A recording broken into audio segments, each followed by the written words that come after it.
ఎన్ని డబ్బులు ఇచ్చారో కూడా స్పష్టంగా చెప్తా ఉన్నారు. ముందేమో ఆనాడు పీసీసీ కోసమేమో సూటుకు ఆనాడు పీసీసీ పదవి కోసం బ్రహ్మాండంగా ఆ రోజు డబ్బులు ఇచ్చి 50 కోట్లు ఇచ్చి తెచ్చుకున్నారని వాళ్ళ కాంగ్రెస్ నాయకులు చెప్పిన మాట. ఈరోజు ఢిల్లీకి ఇప్పటికి కూడా జరుగుతూ ఉన్నది ఏమంటే తెలంగాణ అనేది కాంగ్రెస్ పార్టీకి ఒక ఏటీఎంగా మారిపోయిన మాట వాస్తవం.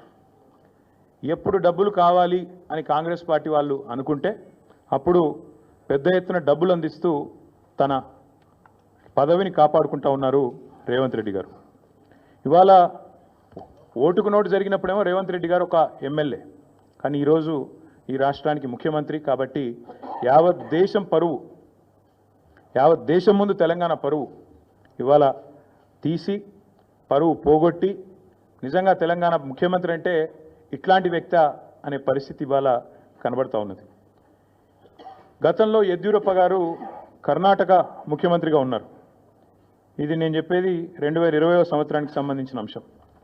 ఇది కాంగ్రెస్ పార్టీ యొక్క స్టేట్మెంట్. ఆ రోజు కాంగ్రెస్ పార్టీ ఆనాడు యడ్యూరప్ప గారు ముఖ్యమంత్రిగా కర్ణాటకలో ఉన్నప్పుడు మరి హౌసింగ్ స్కామ్లో ఈయన పాత్ర ఉంది అని వార్తలు వస్తే ఆ రోజు అక్కడి కాంగ్రెస్ నాయకులు చేసిన డిమాండ్ ఏంది అంటే మరి వెంటనే యడ్యూరప్ప గారు నిష్పక్షపాతంగా విచారణ జరగాలి అంటే రాజీనామా చేయాల్సిందే, ఇట్లాంటి వ్యక్తి ముఖ్యమంత్రిగా ఉంటే విచారణ ఎట్లా జరుగుతుంది అని చెప్పి ఆ రోజు అక్కడి కాంగ్రెస్ పార్టీ అధ్యక్షులు, ప్రదేశ్ కాంగ్రెస్ కమిటీ అధ్యక్షులు కర్ణాటకలో చేసిన డిమాండ్ చాలా వాళ్ళు చెప్పిన మాట.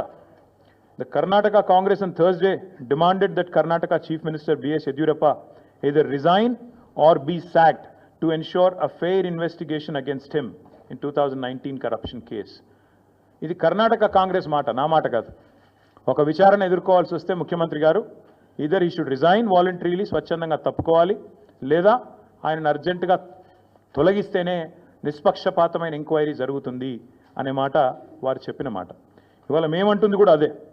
4 కోట్ల ప్రజల ముందు ఇవాళ ఆ ప్రజలకు నాయకత్వం వహించే నాయకుడిగా అక్కడ కూర్చున్న వ్యక్తికి తప్పకుండా నిజాయితీ ఉంటే, నైతికత ఉంటే వెంటనే అయితే రేవంత్ రెడ్డి గారు స్వచ్ఛందంగా తప్పుకోవాలి, లేదా కాంగ్రెస్ పార్టీ పెద్దలు స్పందించి తప్పకుండా వెంటనే వారిని రాజీనామా చేయించి నిష్పక్షపాతంగా విచారణ జరగడానికి సహకరించాలని మేము కూడా డిమాండ్ చేస్తూ ఉన్నాం.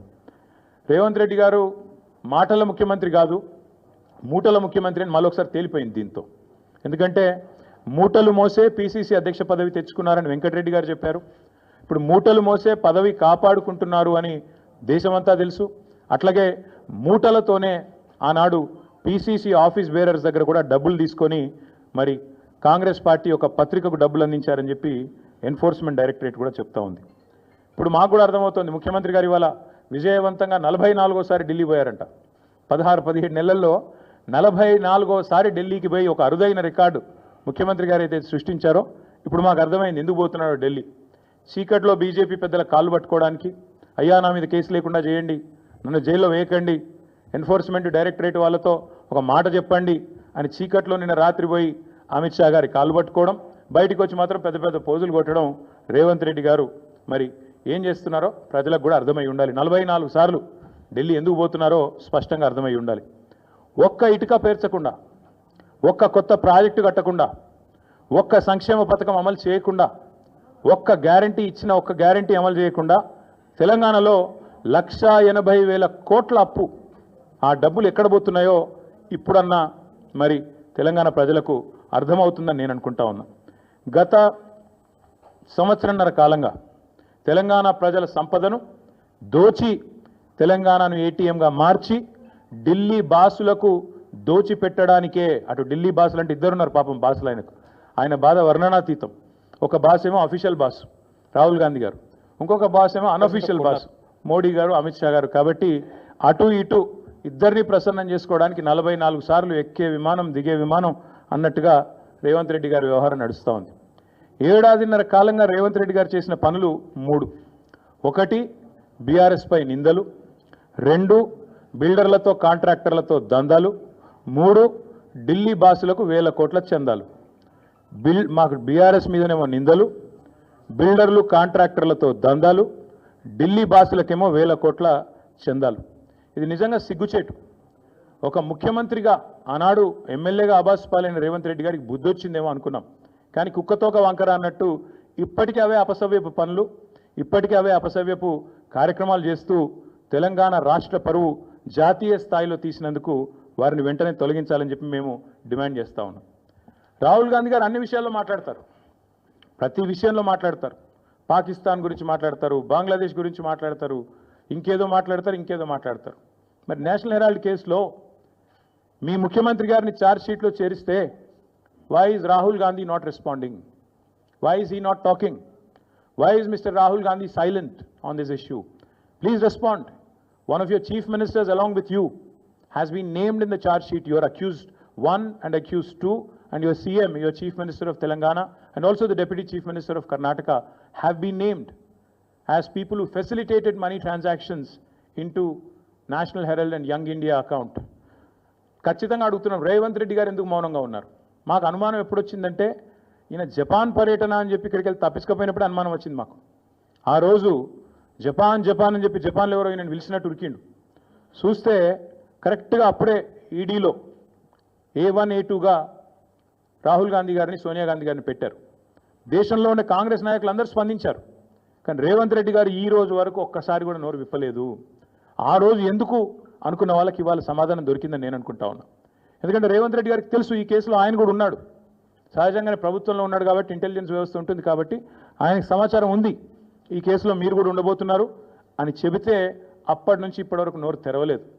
తెరవకపోగా ఢిల్లీ పెద్దలను ప్రసన్నం చేసుకోవడానికి, అక్కడుండే మంత్రులను కాకాబట్టడానికి, మోడీ గారిని, అమిత్ షా గారిని ప్రసన్నం చేసుకోవడానికి, బీజేపీతో మరి ఏదో రకంగా ఒక ఒప్పందం కుదుర్చుకొని ముందుకు పోవడానికి ఆయన మౌనంగా ఈరోజు మౌనంగా ఉండి తప్పించుకునే ప్రయత్నం చేస్తూ ఉన్నారు. ఇవాళ మేము తెలంగాణ ప్రజల తరపున ప్రధాన ప్రతిపక్షంగా, అదేవిధంగా భారత రాష్ట్ర సమితిగా ఈ ఉద్యమానికి, ఈ రాష్ట్రానికి నాయకత్వం వహించిన కేసీఆర్ గారి తరపున మేము అడుగుతా ఉన్నాం. ఖచ్చితంగా రేవంత్ రెడ్డి అయితే తప్పుకోవాలి, లేదా కాంగ్రెస్ పార్టీకి సిగ్గుంటే, కాంగ్రెస్ పెద్దలకు నైతిక విలువలుంటే వెంటనే ఆయనను తొలగించాలి. యడ్యూరప్ప గారు రాజీనామా చేశారు. అప్పుడు యడ్యూరప్ప ఆనాడు ఆరోపణలు వస్తే హౌసింగ్ స్కామ్లో he quit, he stepped aside so that fair investigation could go on. అట్లాగే చాలామంది కేంద్ర మంత్రులు కూడా రాజీనామాలు చేశారు గతంలో. అట్లాగే ముఖ్యమంత్రి గారు కూడా రాజీనామా చేయాలని చెప్పి కూడా మేము డిమాండ్ చేస్తూ ఉన్నాం. రాహుల్ గాంధీ గారు తెల్లారలేస్తే ఆ కాన్స్టిట్యూషన్ బుక్ పట్టుకొని తిరుగుతూ ఉంటారు. న్యాయ యాత్ర అంటాడు, యాత్రలు సంవిధాన్కో బచావ్ అంటాడు. మరి సంవిధాన్కో బచావ్ అనే Rahul Gandhi, why are you మమ్?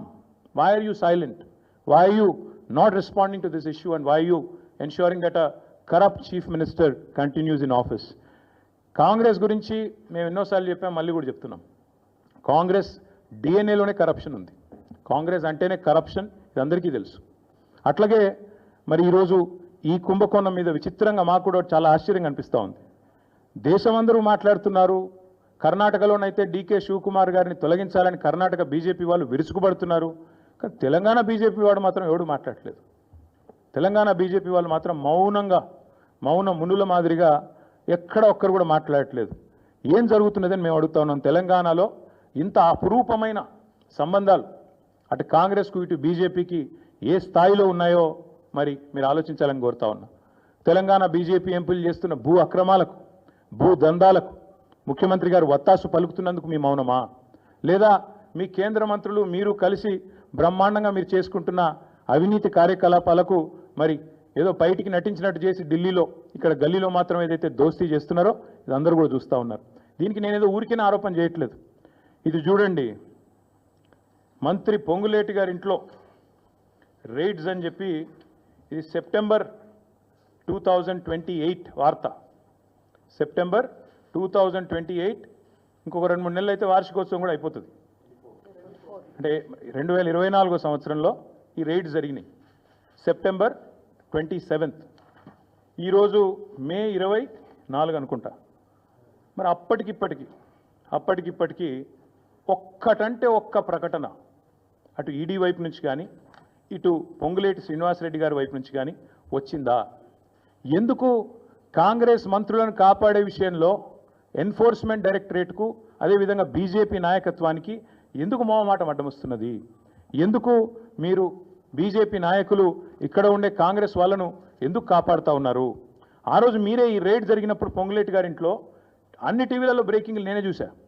నోట్ల మెషిన్లు పోతున్నాయి, కట్టలు లెక్క పెట్టడానికి ఒకటి కాదు ఒక మెషిన్ సరిపోతలేదు, రెండో మెషిన్ పోతున్నది అని చెప్పి మీరే బ్రేకింగ్ న్యూస్లు ఇచ్చారు. మరి మీరు కూడా సైలెంట్ అయ్యారు. ఏం జరిగిందో నాకు తెలియదు. మీరంటే మీరు కాదు, మీడియా సైలెంట్ అయింది. ఇప్పటికీ సెప్టెంబర్ నుంచి ఇది మే అంటే ఎన్ని నెలలు అయిపోయింది? 6 కాదు 8-9 నెలలు అయింది. ఇంతవరకు అతి లేదు గతి లేదు. అట్లాగే 1-2 కాదు, ఇది కర్ణాటకలో జరిగిన వాల్మీకి కుంభకోణం 187 కోట్ల వాల్మీకి స్కామ్లో కర్ణాటకలో అరెస్టులు జరిగినాయి. అందులో పైసలు 45 కోట్లు తెలంగాణకు వచ్చినాయి. కానీ తెలంగాణలో మాత్రం ఇక్కడ ఏ కాంగ్రెస్ నాయకులకైతే 45 కోట్ల రూపాయలు వచ్చినాయో పార్లమెంట్ ఎన్నికల సందర్భంగా వాళ్ళ పేర్లు బయటికి రావు, వాళ్ళ మీద ఏం యాక్షన్ ఉండదు, వాళ్ళని కనీసంగా ఎంక్వైరీ చేయాలన్న ఆలోచన కూడా ఇక్కడ ఎన్ఫోర్స్మెంట్ డైరెక్టరేట్ చేయదు. ఇక్కడేమో పొంగులేటి గారి ఇంటి మీద రైడ్ అయితే వార్త రాదు బయటికి, ఏం జరిగిందో ఎవరికి తెలియదు, అదొక బ్రహ్మరహస్యం. అట్లాగే వాల్మీకి కుంభకోణంలో 45 కోట్లు తెలంగాణకు వచ్చినాయని చెప్పి స్పష్టంగా ఈడీ రిమాండ్ డైరీలో రాసింది. నా ఆరోపణ కాదు, ఈడీ కర్ణాటకలో రిమాండ్ డైరీలో రాసింది. మొత్తం 187 కోట్ల కుంభకోణంలో 45 కోట్లు తెలంగాణ కాంగ్రెస్ నాయకులకు వచ్చినాయి. అవి రావడమే కాదు, ఇక్కడ మందు ఉన్నారు, ఇక్కడ ఎలక్షన్లో ఆ డబ్బులు వాడినారు అని చెప్పి కూడా స్పష్టంగా ఆధారాలతో సహా మరి డీటెయిల్డ్గా వచ్చింది. కానీ ఇంతవరకు ఆ వాల్మీకి స్కామ్ ఏమైందో, ఆ 45 కోట్లు ఎవరికి వచ్చినాయో ఇంతవరకు అది కూడా మరొక బ్రహ్మరహస్యం. అట్లాగే మేము ఆరోపణలు చేయడం కాదు, ప్రధానమంత్రి నరేంద్ర మోడీ గారు మే 10 తారీఖు నాడు 2024 హైదరాబాద్కు వచ్చారు, తెలంగాణకు వచ్చినారు. వచ్చి ఆ రోజు ఆయన అన్నమాట, తెలంగాణలో విచ్చలవిడి అవినీతి జరుగుతోంది, RRR ట్యాక్స్ నడుస్తోంది, ఇక్కడ రాహుల్ రేవంత్ రెడ్డి ట్యాక్స్ నడుస్తున్నది అని స్వయంగా ప్రధానమంత్రి మోడీ గారు అన్నమాట. మరి దాని మీద ఇప్పటివరకు మే 11 మొన్ననే మే 11 కూడా అయిపోయింది, వార్షికోత్సవం కూడా అయిపోయింది. ఇప్పటి వరకు అతి లేదు గతి లేదు, ఇప్పటి వరకు ఒక్క అడుగు ముంగట పడ్డది లేదు. అట్లాగే మేము మా పార్టీ తరఫున కూడా చాలా స్పష్టమైన ఆరోపణలు చేస్తూ ఆధారాలతో సహా సివిల్ సప్లై స్కామ్ ఏదైతే జరిగిందో దానిలో జరిగిన కుంభకోణాన్ని మేము స్పష్టంగా ప్రజల ముందుకు తెచ్చాము. మరి అట్లాగే ఏజెన్సీస్ దగ్గర కూడా పోయాం. ఇంతవరకు సివిల్ సప్లై స్కామ్లో ఫుడ్ కార్పొరేషన్ ఆఫ్ ఇండియా స్పందించదు, కేంద్ర ప్రభుత్వము స్పందించదు, అస్సలు ఏ ఏజెన్సీ కూడా ముందుకొచ్చే పరిస్థితి లేదు. అట్లాగే మరి మనం ఈరోజు కనుక చూసినట్టయితే 1-2 కాదు, ఇది అమృత్ స్కామ్. అమృత్లో రేవంత్ రెడ్డి గారి బావమరిది కంపెనీ శోధా కన్స్ట్రక్షన్స్ అనే కంపెనీకి మరి సృజన్ రెడ్డి గారు అనే వ్యక్తికి ఆయన కంపెనీకి అర్హతలు లేకపోయినా, ఆయన కంపెనీకి ఫైనాన్షియల్ కేపబిలిటీ లేకపోయినా 1137 కోట్ల వర్క్ ఇచ్చారు అని మేమేదైతే ఆరోపణ చేశామో ఆధారాలతో సహా స్వయంగా కేంద్ర మంత్రి మనోహర్ లాల్ ఖట్టర్ గారిని కలిసి ఆరోపణలతో సహా ఆధారాలతో సహా వారికి డీటెయిల్డ్ నోట్ కూడా ఇచ్చొస్తే ఇప్పటి వరకు కనీసం ఒక్క మాట కాదు కదా, ఒక్కటంటే ఒక్క అడుగు కూడా ముంగట పడలేదు. అందుకే మేము అడుగుతున్నాం, భారతీయ జనతా పార్టీకి నిజాయితీ ఉంటే మీరు స్పందించాలి. స్పందించడం అంటే ఏదో ప్రెస్ మీట్ పెట్టి మాట్లాడడం కాదు. మీరు అధికారంలో ఉన్నారు, మీరు ఖచ్చితంగా వెంటనే ఈ అన్ని కుంభకోణాలు వెనుక అమృత్ కావచ్చు, సివిల్ సప్లై స్కామ్ కావచ్చు, అట్లాగే ఈరోజు యంగ్ ఇండియా కావచ్చు, అట్లాగే మొన్ననే హైదరాబాద్ సెంట్రల్ యూనివర్సిటీ భూముల విషయంలో స్పష్టంగా సెంట్రల్ ఎంపవర్డ్ కమిటీ రిపోర్ట్ ఇచ్చింది, రికమెండ్ చేసింది. ఏం చెప్పింది సెంట్రల్ ఎంపవర్డ్ కమిటీ?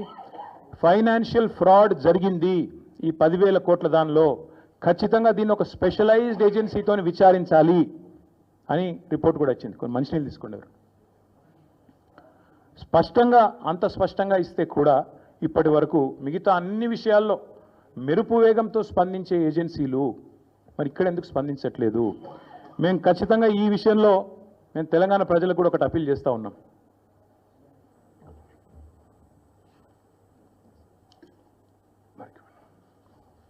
తెలంగాణ ప్రజలకు కూడా ఒకటి అప్పీల్ చేస్తూ ఉన్నాం.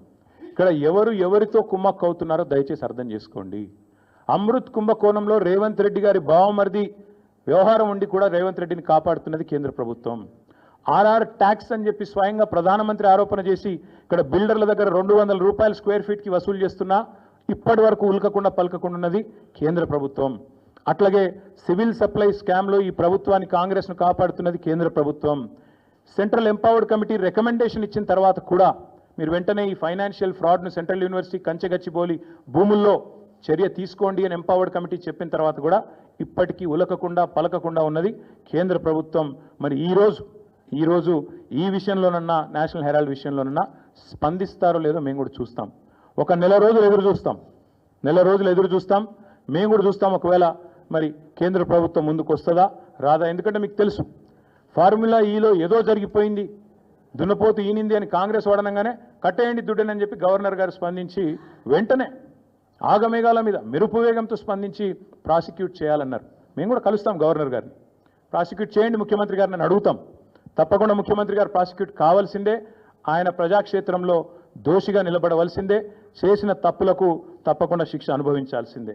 అట్లాగే ఇంకొక మాట కూడా చెప్తా ఉన్నాం, ఒకవేళ కేంద్ర ప్రభుత్వం కూడా స్పందించక బీజేపీ కూడా ఒక రక్షణ కవచం మాదిరిగా ఏదైతే ఇన్ని రోజులు రేవంత్ రెడ్డి గారిని కాపాడుతూ వస్తున్నదో మరి తప్పకుండా ఒకవేళ వారు స్పందించకపోతే నెల రోజుల తర్వాత పార్టీలో మేము కూడా కూర్చుని కార్యాచరణ ఏం చేయాలో తీసుకుంటాం.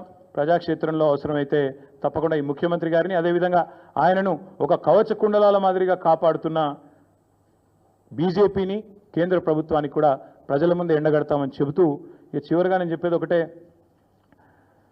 మొన్ననే పాలమూరులో సిబిఐ దర్యాప్తు అక్కర్లేదు, పాలమూరులో అవినీతి ఏం జరగలేదు పాలమూరు రంగారెడ్డి ప్రాజెక్టులో అని చెప్పి స్పష్టంగా సుప్రీంకోర్టు తీర్పిచ్చింది. ఇంకొక వైపు సొంత పార్టీ ఎమ్మెల్యేలు 30% కమిషన్లు లేందే ఇక్కడ ఏ పని జరగదు అని సొంత పార్టీ ఎమ్మెల్యేలే కుండలు బద్దలు కొడుతున్నారు. అట్లాగే సొంత మంత్రులు క్యాబినెట్ సహచరులు స్పష్టంగా చెప్తున్నారు, మా మంత్రులు పైసలు తీసుకుంటారు లేదా ఫైళ్ళు కదలై అని చెప్పి పాపం నిజాయితీగా ఒప్పుకుంటున్నారు. ఇంకోవైపు సొంత మామ పిల్లనిచ్చిన మామ కాళేశ్వరంలో అవినీతి ఎక్కడిది మన్నెక్కడిది, 1,00,000 కోట్ల ప్రాజెక్టులో 94,000 కోట్లు ఖర్చు అయితే అలా 1,00,000 కోట్ల కుంభకోణం అని ఎట్లా అంటారు, ఇది అసంబద్ధం అని చెప్పి సొంత పిల్లనిచ్చిన మామ చెప్తా ఉన్నారు. కాబట్టి ఫ్రస్ట్రేషన్లో రేవంత్ రెడ్డి గారు ఏవేవో చేస్తుంటారు, ఏవేవో లీకులు ఇచ్చి ఏదో రకంగా మీడియా మేనేజ్మెంట్ చేసి నేషనల్ హెరాల్డ్ కేసులో ఛార్జ్షీట్లో పేరు వచ్చిన కొన్ని పత్రికలు అయితే రాయలేదు. మాకు చాలా ఆశ్చర్యంగా ఉంది, ఎంత బాగా కవర్ చేసుకుంటూ వస్తున్నారంటే రేవంత్ రెడ్డి గారిని చాలా ఆశ్చర్యంగా ఉంది, ఇట్లా కూడా చేయొచ్చా అని. అంటే ఇంత పెద్ద కేసులో ఇంత పెద్ద మ్యాటర్ వస్తే ఒక ముఖ్యమంత్రి పేరు వస్తే ఇదే కేసీఆర్ గారి పేరుంటే రాకపోదురా, ఇదే కేసీఆర్ గారి పేరుంటే కోతికి కొబ్బరి చిప్పు దొరికినట్టు కొంతమంది సంబరాలు చేసుకుంటూ పేపర్ల నిండా తాటికాయంత అక్షరాలతో రాసేటోళ్ళు ఇలా రేవంత్ రెడ్డి గారికి కవరింగ్ ఇచ్చేందుకు చాలా కష్టపడి కాపాడుతున్నారు. వారందరికీ నేను చేసే విజ్ఞప్తి ఒకటే, మీరు ఎన్ని చేసినా ఎంత గింజుకున్నా ఈ మీడియా సంస్థలు ఎంత తాపత్రయపడ్డా ఆయన మీకు ఎంత అడ్వర్టైజ్మెంట్లు ఇచ్చినా ఎన్ని రకాలుగా మిమ్మల్ని ఫోన్ చేసి బెదిరించినా ప్రజలకు విషయం అర్థమైపోయింది. ఈయన ఒక లొట్టపీసు ముఖ్యమంత్రి, ఈయనతను ఏం కాదు అని అర్థమైంది. కాబట్టి మీరు కూడా దయచేసి నిష్పక్షపాతంగా వార్తలు ప్రజలకు చెప్పండి. లేకపోతే సోషల్ మీడియా ఉంది, మీరు చెప్పినా చెప్పకపోయినా సోషల్ మీడియా ద్వారా ప్రజలకు అన్నీ తెలుస్తాయి. తెలియదు ఇక మేము పిల్లి కదా కళ్ళు మూసుకొని పాలు తాగితే తెలియదు అనుకుంటుంది అన్నట్టు మేము రాయకపోతే వార్తనే కాదు, మేము రాయకపోతే మేము నొక్కేస్తే ఎవరైనా కూడా వాస్తవాలు చెప్తున్నాం. మీకు అబద్ధం అనిపిస్తే నేనేం చేయాలి, కానీ చాలామంది రాస్తలేరు. మరి ఏం చేయాలి, మరి మా బాధ మేము చెప్పుకోవాలి కదా, ప్రజలకన్నా చెప్పుకోవాలి కదా. కాబట్టి మీరు అట్లా అనుకొని మీ భ్రమల్లో ఉన్నంత మాత్రాన మీరు చేయగలిగేది ఏం లేదని కూడా చెప్తూ సహకరించే మిత్రులకు థ్యాంక్ యూ.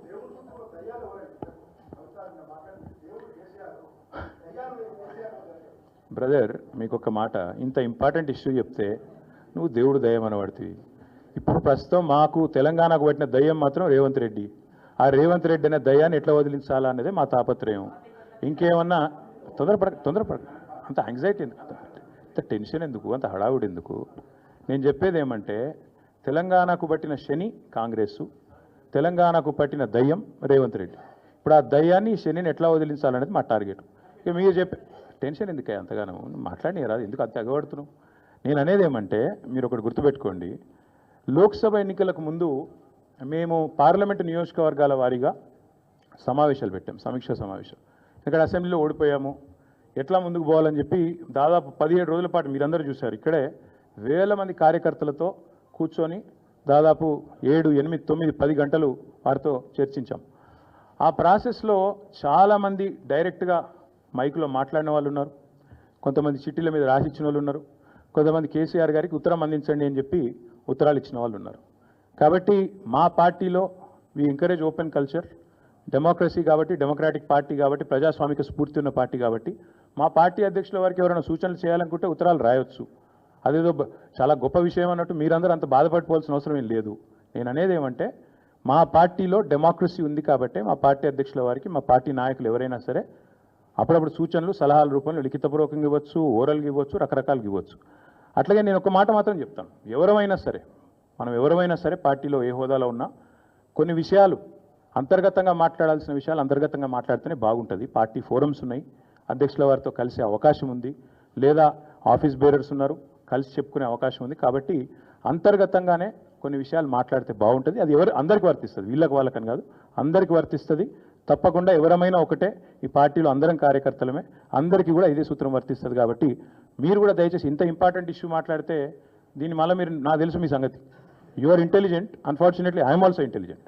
కాబట్టి నేనేమంటానంటే మీరు ఏం పెడతారో, మీరు ఏం హెడ్డింగ్ పెడతారో తెల్లారు నాకు తెలుసు, మీ బాధలు కూడా నాకు తెలుసు, మీ మేనేజ్మెంట్లో ఉండే అవస్థలు నాకు తెలుసు, రేవంత్ రెడ్డి గారి ఒత్తిళ్లు తెలుసు.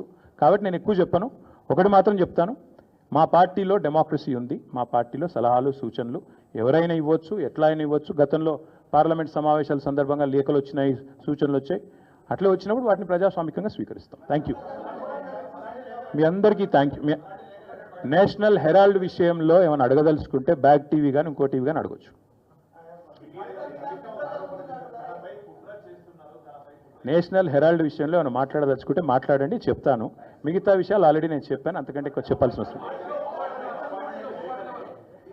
నేషనల్ హెరాల్డ్ విషయంలో, యంగ్ ఇండియా విషయంలో, మీ కుంభకోణం విషయంలో మీకు ఏమైనా అడగదలుచుకుంటే అడగండి. ఓకే, అన్ని పార్టీలో ఉంటారు, రేవంత్ రెడ్డి కోవట్లు ఉంటే ఉండొచ్చు. నేషనల్ హెరాల్డ్ కేసులో తెలంగాణ ముఖ్యమంత్రి రేవంత్ రెడ్డి గారి పేరు కూడా ఛార్జ్ షీట్లో చేర్చడం ఏదైతే ఉందో,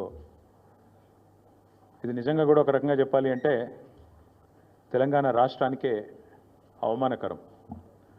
ఒక ముఖ్యమంత్రి స్థాయిలో ఉన్న వ్యక్తి ఈరోజు గతంలో ఎన్నో తప్పులు చేసి ప్రజాక్షేత్రంలో ఆనాడు భంగపడి తదనంతరం తిరిగి ఈయనకేమైనా బుద్ధి వచ్చిందేమో అని ప్రజలు అనుకున్నారు. కానీ చూస్తూ ఉంటే ఇప్పటికి కూడా ఆయన బుద్ధి కానీ ఆయన వైఖరి కానీ మారలేదు అని స్పష్టంగా అర్థమవుతూ ఉంది. ఇక్కడ తెలంగాణలో రేవంత్ రెడ్డి గారు గద్దెనెక్కినప్పటి నుంచి యంగ్ ఇండియా అని చెప్పి కలవరిస్తూ ఉన్నారు. అసలు ఈ యంగ్ ఇండియా వెనకాల ఉన్న కథ ఏందో నిన్న ED case, ED charge sheet చాలా వివరంగా చెప్పింది.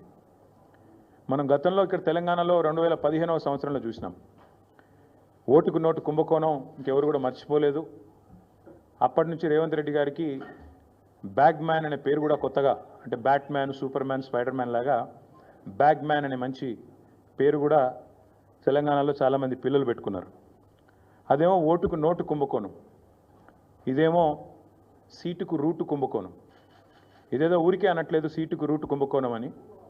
స్పష్టంగా రేవంత్ రెడ్డి గారి గురించి నేను చెప్పడం కాదు, ఈరోజు మంత్రిగా ఉన్న కోమటిరెడ్డి వెంకటరెడ్డి గారే ఓపెన్గా బహిరంగంగా పత్రికా సమావేశంలోనే చెప్పినారు. ఈయన 50 కోట్లు పెట్టి పిసిసి అధ్యక్ష పదవి కొనుక్కున్నాడు అనే మాట ఆ రోజు స్వయంగా ఈనాటి మంత్రి, ఆనాటి ఎంపీ కోమటిరెడ్డి వెంకటరెడ్డి గారు చెప్పిన మాట.